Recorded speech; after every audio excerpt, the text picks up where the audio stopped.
Belakangan ini, konser dan festival musik semakin sering diadakan. Sempat 2 tahun pagelaran musik dilarang di negeri ini kala pandemi COVID-19 mengancam global. Akhirnya, di pertengahan 2022, penikmat musik dapat kembali menikmati secara langsung musisi favorit mereka bernyanyi di atas panggung.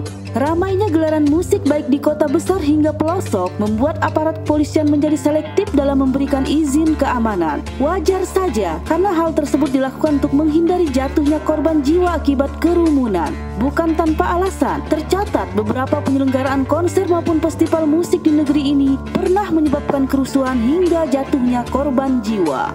Lantas, apa saja konser maupun festival musik tersebut? Metallica 1993.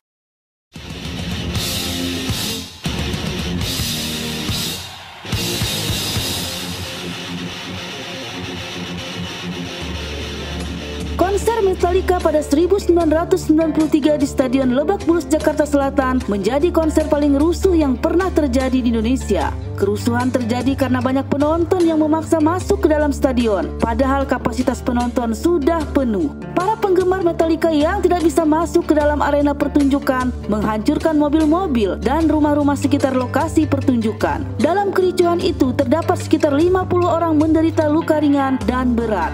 Promotor acara harus mengganti rugi senilai 5 miliar rupiah. Kerusuhan Metallica menimbulkan trauma sampai beberapa tahun. Konser musik pun senyap di Indonesia. Perizinan yang kian ketat. Para promotor pun seolah tiarap karena kapok dalam mendatangkan grup luar negeri lainnya, apalagi yang beraliran rock atau metal. Sheila on 7. Tolong jangan beritahu Mia bahwa kini. Pada awal 2000, Sheila on 7 adalah band yang cukup dibanjiri penonton pada setiap konsernya. Bahkan banyak konser Sheila on 7 yang harus digelar 2 hari dengan tujuan memecah konsentrasi penonton ketimbang dilakukan pertunjukan hanya 1 hari saja. Tercatat, gelaran konser band di Lampung pernah menewaskan 4 remaja putri dan 7 korban mengalami luka-luka. Menurut pihak kepolisian setempat, saat itu musibah tersebut terjadi akibat jumlah penonton yang melebihi kapasitas gedung. Diperkirakan jumlah penonton konser tersebut mencapai 6.000 orang. Jauh melebihi kapasitas gelanggang olahraga Seburai yang hanya sanggup menampung 4.500 orang. Saat meminta izin pada polisi, Pedes Production penyelenggara dari Jakarta mengatakan hanya akan menjadi 1.000 tiket. Itu sebabnya polisi tak ragu untuk mengeluarkan izin keramaian di Gor Saburai.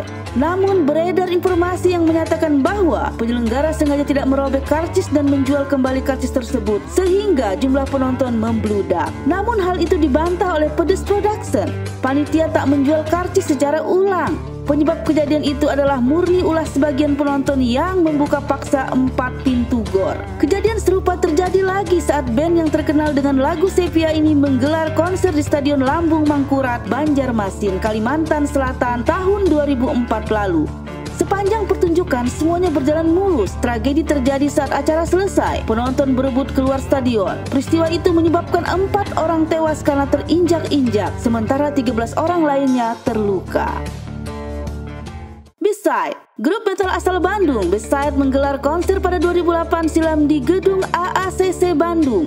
Banyaknya antusias penonton yang datang ke tempat itu membuat arena pertunjukan indoor itu menjadi pengap dan membuat banyak orang berdesak-desakan saat menonton pertunjukan. Kejadian itu membuat 11 orang meninggal dunia karena kehabisan oksigen. Polisi pun langsung mengambil sikap membubarkan konser ini. Pemberitaan harian Kompas 10 Februari 2008 menuliskan, awalnya diketahui 9 orang tewas, 1 diantaranya perempuan. 2 hari kemudian diketahui korban bertambah menjadi 11 orang. Masih mengutip harian Kompas, sebanyak 3 orang tersangka, ketiga panitia penyelenggara konser musik band beraliran metalcore itu. Polisi menganggap panitia telah melakukan kelalaian sehingga menyebabkan banyak korban luka dan meninggal dunia.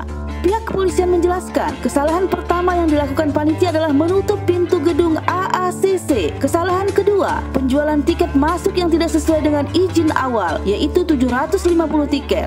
Selain itu, polisi juga menemukan 29 botol bir dan minuman keras dan 1 botol kecil cairan thinner di tempat kejadian perkara. Namun, berdasarkan hasil visum, semua korban meninggal karena kekurangan oksigen. Usia mereka rata-rata 14 sampai 16 tahun. Ungu, 10 penonton tewas dan 6 lainnya luka serius karena terinjak-injak dan kekurangan oksigen ketika puluhan ribu orang berdesakan keluar Stadion Manggala Krida, Pekalongan, Jawa Tengah usai menyaksikan konser grup musik Ungu 20 Desember 2006. Kejadian tragis itu terjadi sekitar pukul 24.00 WIB. Puluhan ribu penonton berusaha keluar dari pintu timur stadion, namun pintu yang hanya berukuran kecil itu tidak mampu menampung arus penonton yang membludak yang berdesakan. Untuk mengurangi kepadatan di pintu timur, maka panitia membuka pintu cadangan di sebelah barat. Upaya itu ternyata tidak membuahkan hasil. Bahkan pengunjung yang akan keluar dari pintu timur saling dorong dan berdesak-desakan sehingga suasana menjadi kacau. Dalam kekacauan dan kepanikan para penonton itulah, sejumlah penonton terjatuh dan terinjak-injak kaki penonton lain. Sebagian lagi kekurangan oksigen karena pintu stadion yang penuh sesak. Berdasarkan hasil visum dokter, tewasnya para korban ini akibat kekurangan oksigen dan terinjak-injak. Mereka terindikasi mengalami sesak napas karena kekurangan oksigen sebelum meninggal dunia.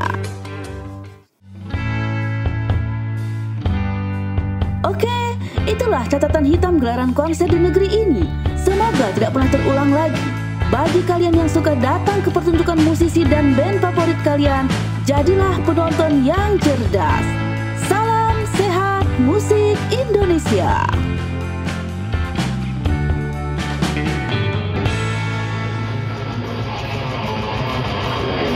Wow.